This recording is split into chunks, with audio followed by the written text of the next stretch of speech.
Jambo na karibu kwa mtazamaji wetu wa Kenyan Timely Updates, chaneli yako nambari moja kwa habari za uhakika na za kwa wakati.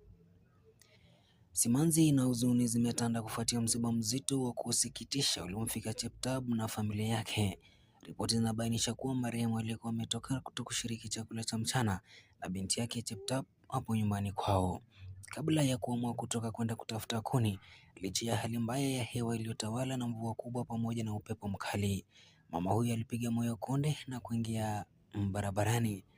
Hata hivyo, safari hii iligubikwa na mkasa wa ghafla wakati mti mkubwa ulipoanguka kutoka na upepo na kumpiga, ambapo alipoteza maisha yake papo hapo.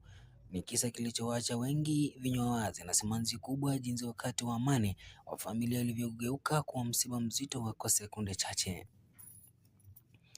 Na kutoka hapa Kenyan Timely Updates tunatuma rambirambi zetu za dhati kwa Cheptab, jamaa na marafiki wote. Tunaiombea familia hii nguvu na amani kutoka kwa Mwenyezi Mungu katika kipindi hiki kigumu.